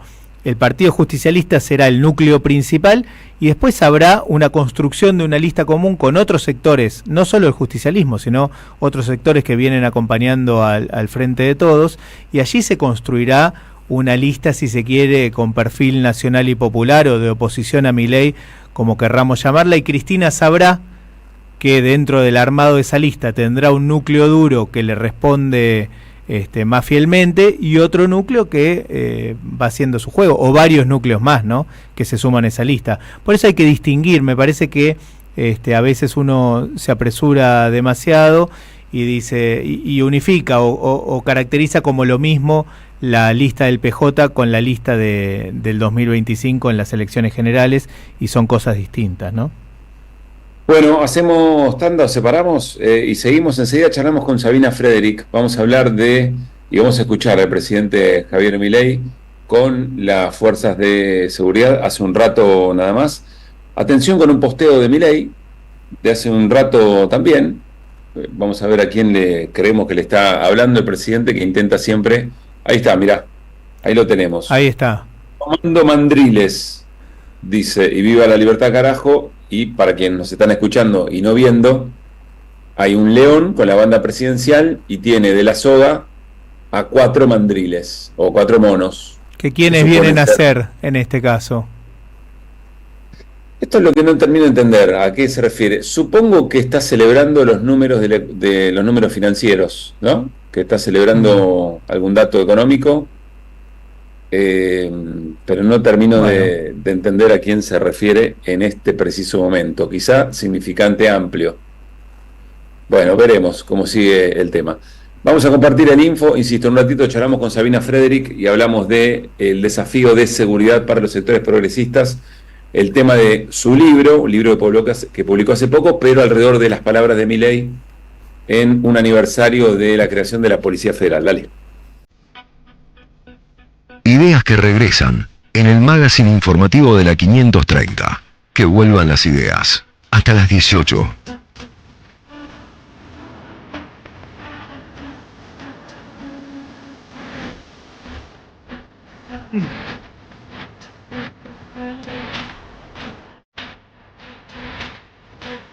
Bueno, Néstor, nos ha tocado a nosotros compartir el informativo diario. Tomar el lugar de Pablito y Gaby. A Gaby le mandamos un beso grande. Che, no hemos dicho nada. Está trabajando, Está trabajando en algo que tiene que ver con el Festival de Cine de Mar del Plata y con sus otros trabajos. Así que el lunes tendremos... Que esté muy bien, que tenga la cabeza sin heridas ni ninguna de esas sí, cosas. En esta oportunidad.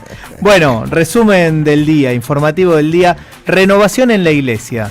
La Conferencia Episcopal Argentina va a elegir nuevas autoridades el día 11 de noviembre. Van a asumir nuevos cargos para la presidencia del Episcopado y 3 comisiones: Pastoral Social, Educación y Cáritas.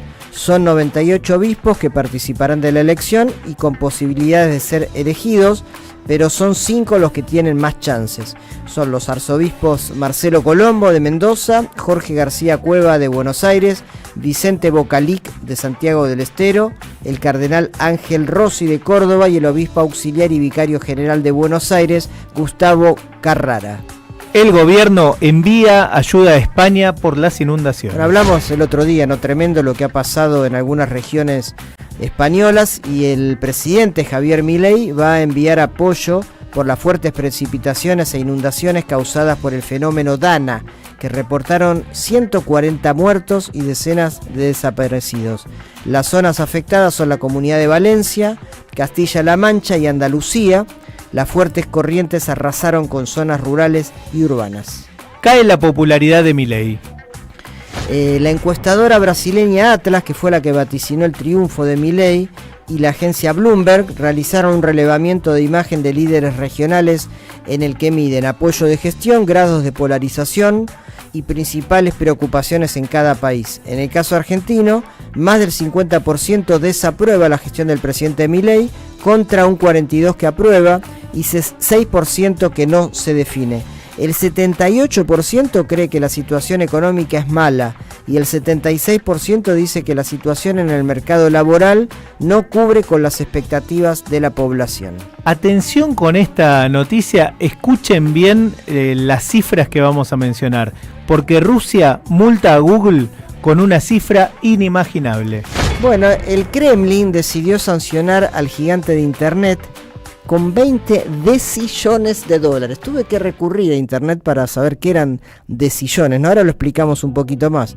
El motivo es la rebeldía de la empresa Google a abonar penalidades por haber bloqueado contenido de Rusia en YouTube desde 2022. Esa multa que le piden a Google es equivalente a 20.000 millones de billones, y para sumar a la comparativa, uno toma el PBI mundial, es de 110 billones de dólares, es decir, que es más de toda la, pero muchas veces más la riqueza de todo el planeta, ¿no? Me fijé que quiere decir decillones. Sí. Es un 1 seguido de 60 ceros. O sea, no entra mucho en la cabeza. Es un montón de plata, digamos. Y me hizo acordar una historia, que es el nombre Google, que quizás muchos no lo sepan. El nombre Google se refiere a un número justamente, que es un 10 elevado a la potencia 100. ¿Sí? Y hubo un matemático llamado Cosner de la Universidad de Columbia, que un día estaba pensando cómo ponerle ese número que él había descubierto, llamémoslo así, y le preguntó a un sobrino chiquitito, 8 o 9 años, se llamaba Milton, y bueno, el chico usó una palabra que no existía, Google, para definir a ese número, que es un 1 más 100 ceros, ¿no? Ese es el origen de la palabra Google. Yo no sé si el Kremlin, o hay que decir la verdad, más el sistema judicial, porque es un juez el que tomó la medida, sí. Hay cargadas a Putin y todo, pero es un juez el que toma la medida. Si hicieran un juego con esto, con nombrar un número inimaginable, para cobrarle una multa que la verdad que es impagable, ¿no? Claro, uno entiende que es simbólica, digamos. Es simbólica. ¿No? Hay que recordar que Google ya pagó multas millonarias. Por ejemplo, la Unión Europea el año pasado, junto con Apple, le pagó 15.000 millones de dólares, que es un fangote de plata, pero es algo más que te entra en la cabeza. Sí, uno lo puede nombrar. Pero el número de Kremlin de 20 decillones no entra en la cabeza de nadie. Bueno, y vamos con la última, porque se viene la 33ª Marcha del Orgullo. Va a ser mañana sábado desde las 16 horas en la ciudad de Buenos Aires, que va a ser el escenario de una de las movilizaciones más masivas para el colectivo LGTB. En un escenario político de marcadas expresiones de odio, las disidencias sexuales caminarán desde la Plaza de Mayo hasta el Congreso bajo las consignas: no hay libertad sin derechos ni políticas públicas, no hay libertad con ajuste y represión, y convocarán a un pañuelazo por la memoria junto a organizaciones de derechos humanos.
Línea de oyentes de WhatsApp 11 3200 0530. Somos Radio AM530. Tiempo Argentino es un medio libre, pero libre en serio. ¿Qué decimos con libertad? En una época en la que todo tiene precio y es exclusivo, todos nuestros contenidos son libres. Todos los días te acompañamos en nuestra web, en las redes, con un programa de radio cada sábado y con el diario en papel todos los domingos. Para que sigamos informándote, hoy más que nunca, banca a Tiempo Argentino. Asociate en tiempoar.com.ar y construí el medio que te defiende. La escuela, la pedagogía, los pibes, sus docentes, la crisis, el barrio y la Argentina reunidos en un memorial que no son anécdotas. A eso vine, de Néstor Rebecki. Historias, reflexiones y escritos sobre educación secundaria. A eso vine, de Néstor Rebecki. Disponible en todas las librerías. Ediciones Sicus. La buena lectura ilumina. Café Bantú, máquinas expendedoras de oficina y también el mejor café para tu casa. Teléfonos 4304-3927 y www.cafebantú.com.ar. Si hay agua estancada, hay riesgo. Evita la reproducción del mosquito del dengue en tu casa. Elimina los recipientes que puedan contener agua. Limpia bebederos, portamacetas, canaletas y rejillas. No te olvides de tapar tanques y depósitos de agua. Que no se pique. Al dengue lo combatimos entre todos. La Plata Capital. Diálogo Internacional. Atilio Borón y un gran equipo analizan la cuestión latinoamericana en primera persona. Diálogo Internacional. Los sábados a las 18 en AM530. Somos Radio. La marca líder en Argentina de filtros de aceite, aire y combustible para tu auto se llama Prix. Prix, rendimiento superior. Córdoba es tan fácil de llegar que podés disfrutar todos los sonidos del verano. El sonido del río en familia, el de una escapada para andar en jet ski, el de un fin de meditación con las chicas, el de las ovaciones de un show y sobre todo el de esos brindis que necesitamos con los que más queremos. Viví todos tus veranos. Córdoba, disfruta más fácil. Agencia Córdoba Turismo, Gobierno de la Provincia de Córdoba. Tronador, agua mineral, botellones y dispensers para el hogar y la oficina. Hacé tu pedido al 4201-2627 o mandanos un mail a info@aguatronador.com.ar. Tronador, agua de mesa envasada. 12 de octubre 632 en Avellaneda. Atención, atención, tenemos que prevenir el dengue. Tapa, lava, tirar y girar. En la provincia de Buenos Aires la prevención es todo el año. Ingresá a gba.gov.ar/dengue y conoce más. Gobierno de la provincia de Buenos Aires. Somos Radio AM530.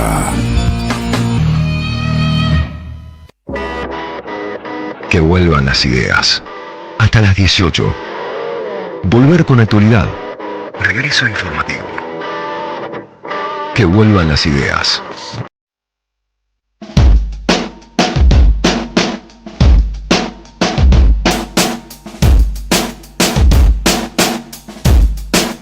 Muy bien, seguimos haciendo que vuelvan, como les contamos. Está en línea Sabina Frederick, antropóloga, fue ministra de Seguridad de la Nación.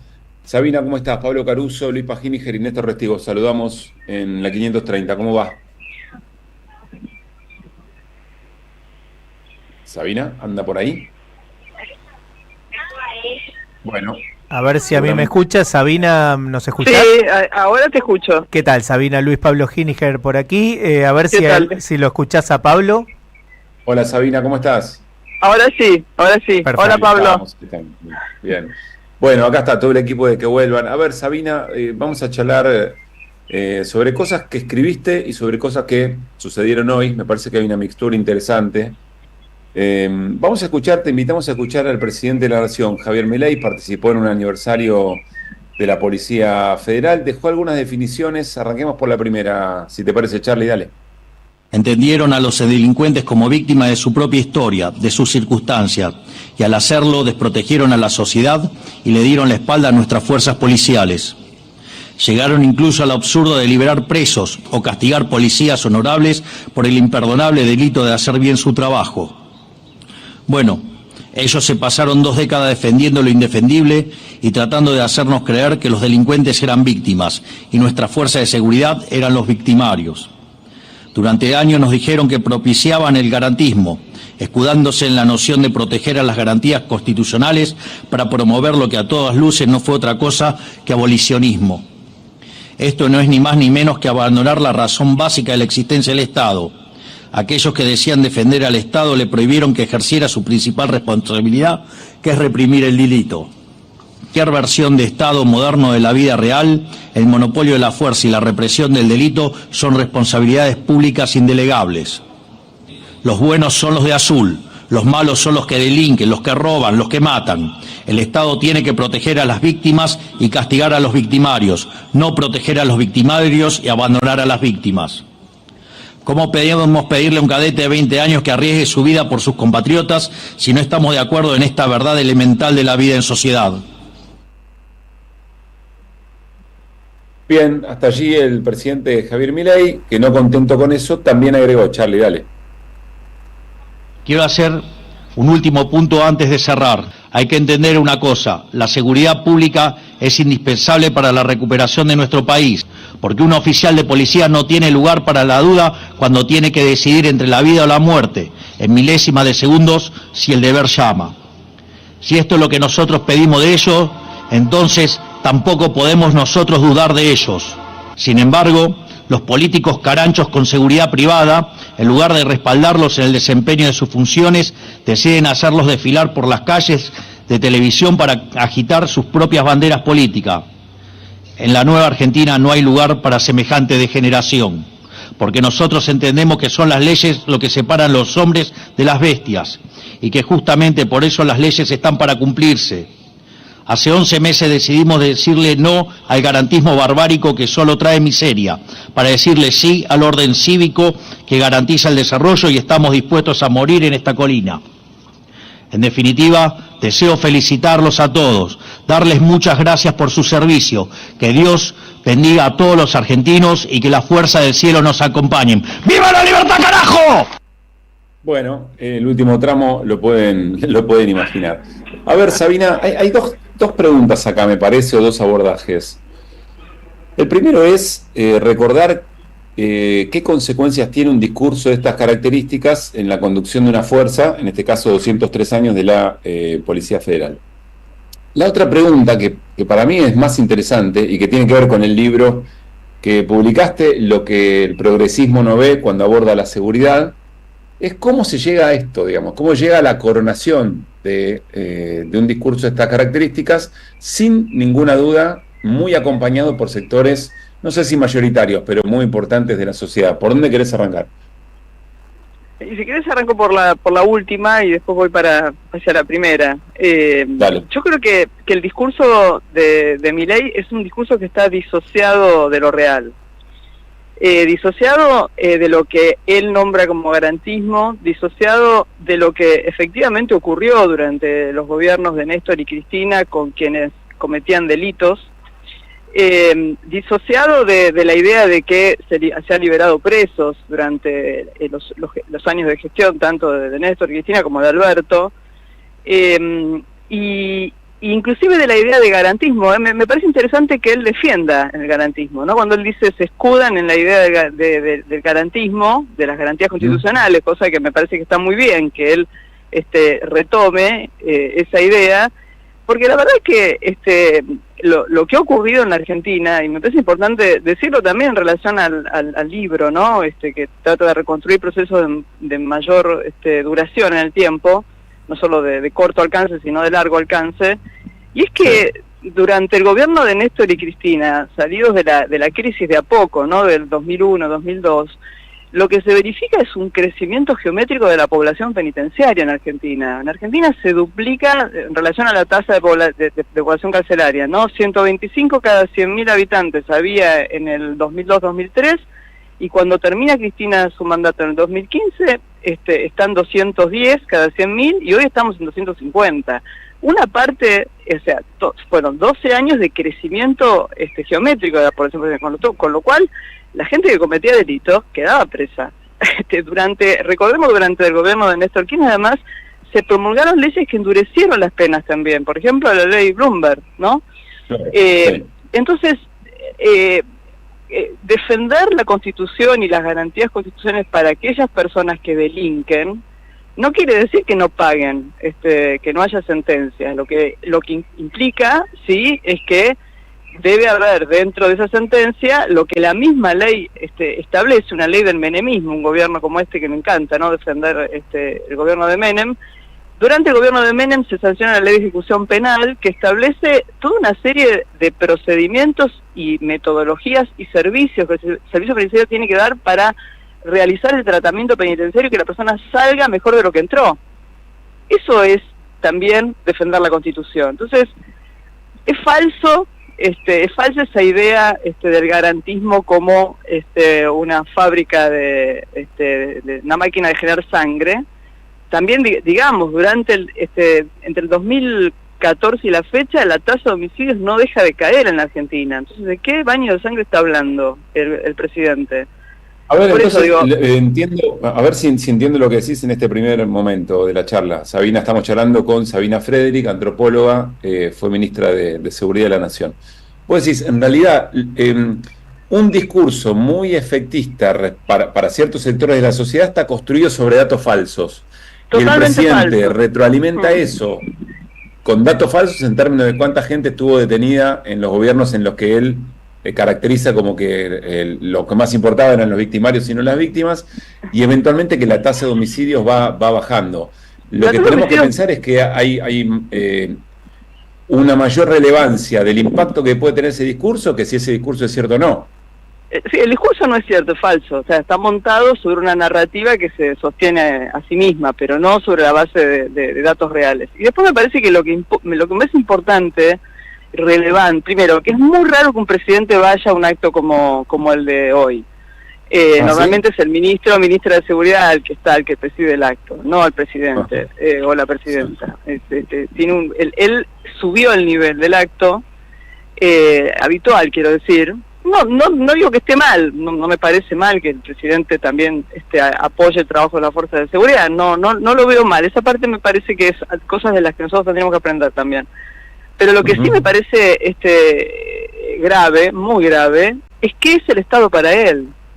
Porque la única versión del Estado que existe para este gobierno es el Estado punitivo. Es un Estado, y ahí voy a la primera pregunta, ¿no?, que le da a las fuerzas de seguridad vía libre para ejercer una violencia que es ilegal. Hay que decirlo, porque el Código Penal establece cuál es el marco jurídico en el que se justifica la legítima defensa. Ese Código Penal aún no se modificó, y eso le pone limitaciones a las fuerzas de seguridad en favor del ciudadano, pero también en favor de la fuerza de seguridad. Está muy mal lo que dice el presidente. El presidente está entregando a las fuerzas de seguridad a un riesgo innecesario. Eso de que el riesgo de vida o muerte, la verdad es que gran parte del profesionalismo de la fuerza de seguridad está asentado sobre la idea de que no arriesguen ni necesariamente la vida. Entonces, acá hay toda una idea del Estado que el presidente está defendiendo, donde pone el orden cuando nos está desordenando tremendamente la vida, ¿no? La gente no llega a fin de mes, no puede comprar comidas, en deuda para pagar el supermercado, para pagar las cuentas de gas, luz, etcétera, y el orden está en que no hay piquetes en la calle, ¿no? Entonces, es un presidente que nos invita a tener dificultades para leer la realidad de otra manera, ¿no? Salvo que uno tenga, creo que es lo que hay que apostar, ¿no?, en la ciudadanía, tratar de darle elementos para que pueda discutir, ¿no?, esta argumentación que piensa el Estado no como un servicio público destinado a darle bienestar a la gente, sino a que no haya piquetes en la calle.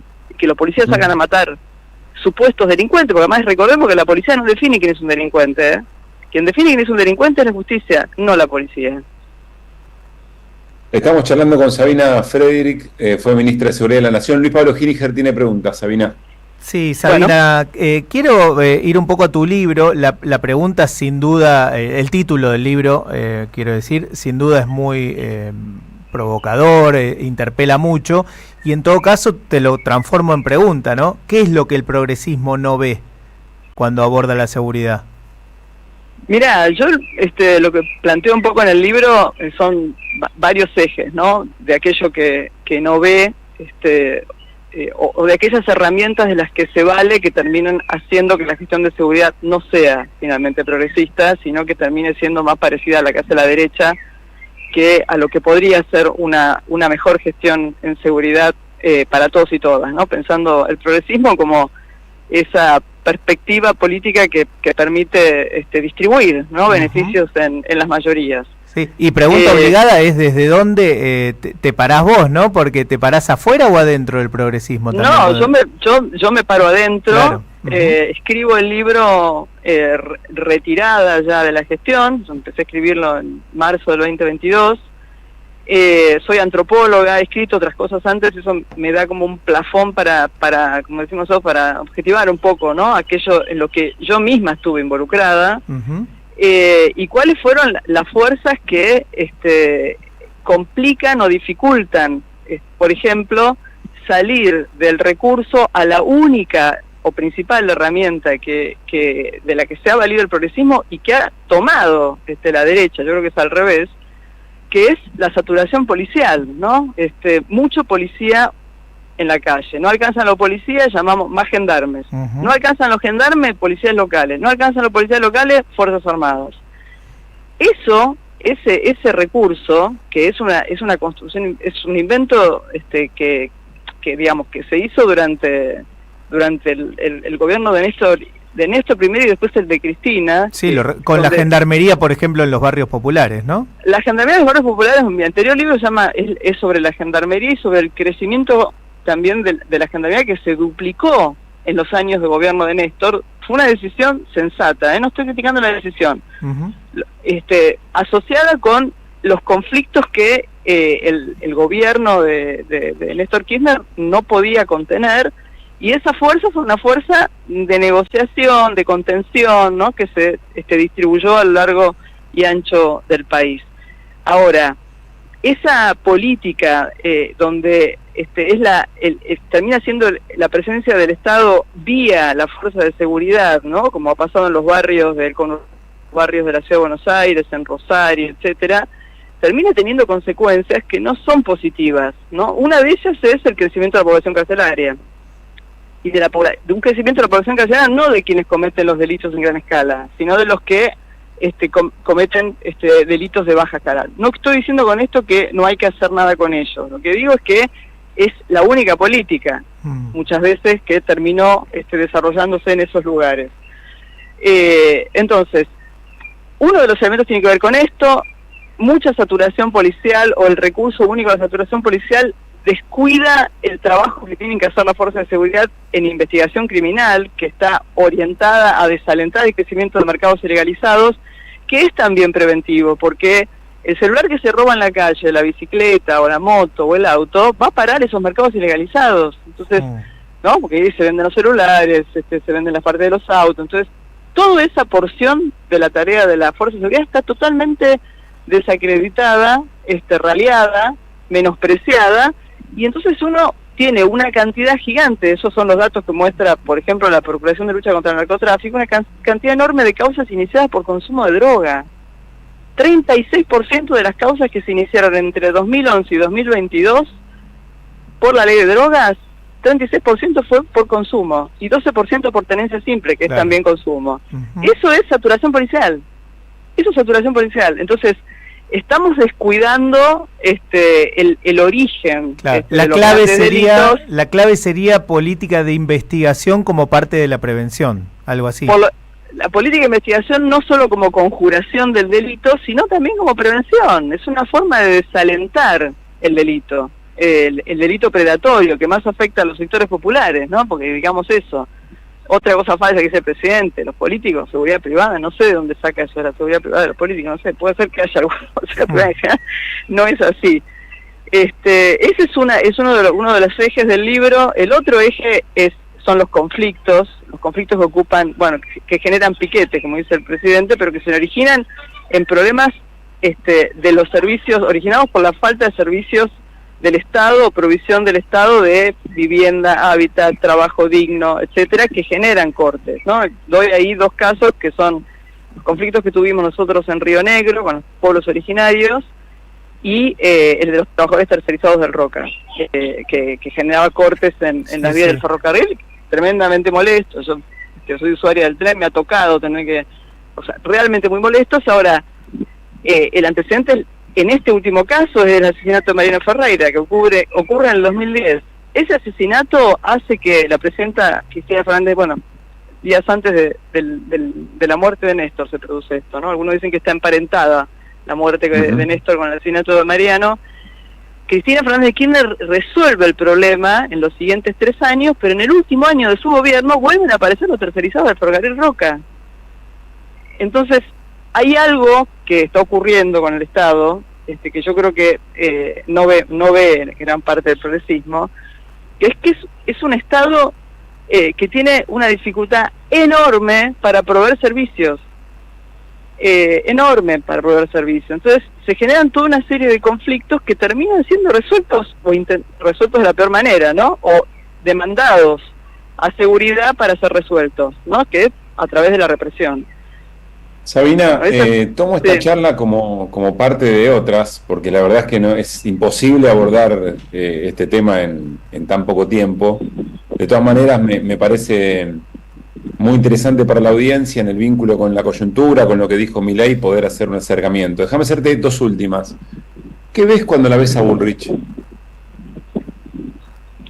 Mira, veo una persona que está muy deteriorada, que sabe que está jugando sus últimos cartuchos, de ser esa metáfora que es la que más le gustaría a ella. La veo una versión de ella misma que absolutamente inescrupulosa. Creo que durante la gestión en el gobierno de Macri ella tenía algún que otro escrúpulo, hoy ya no lo tiene. Quiero también decir por aquí que están echando gente hipercalificada del Instituto Universitario de la Policía Federal por orden del Ministerio de Seguridad, gente que venía dando sus cursos sin ningún tipo de injerencia ideológica, ¿no? Sino ceñida, digamos, a los programas que las carreras del Instituto Universitario de la Federal tiene. Entonces, es una versión deteriorada que está jugando su última batalla, creo. Yo no creo que esté cómoda en el lugar que está. Comete muchos errores, lo del polvo, el talco, el muchacho que estuvo 21 días preso por un procedimiento que era talco. Yo creo que es porque ella le está metiendo una presión a las fuerzas de seguridad que hace que las fuerzas de seguridad hagan cualquier cosa y ella, bueno, con este recurso, ¿no? Después vemos, termina vendiendo humo, pero es como el 4º o el 5º episodio. Entonces, y eso es un peligro, sobre todo en la calle, es un peligro, porque las fuerzas de seguridad tienen un cierto autocontrol, producido en parte por lo que el progresismo hizo, y no se ve. Pero digamos, es jugar con fuego, ¿no? Es jugar con fuego. Sabina, lo último, y nos queda 1 minuto. Sí. Si se dieran las condiciones, ¿volverías a tomar esa responsabilidad de ministra de Seguridad? Y depende mucho de las condiciones.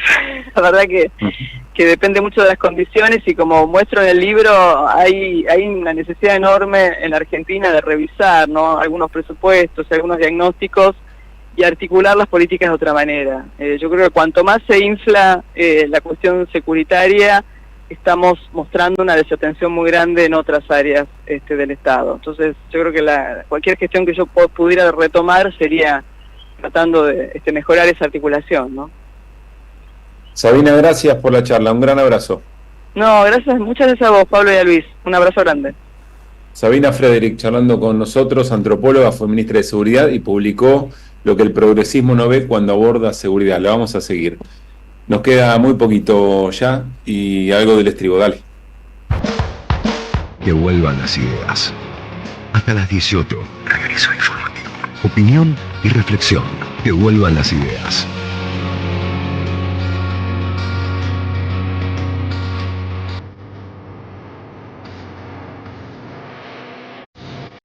Que vuelvan.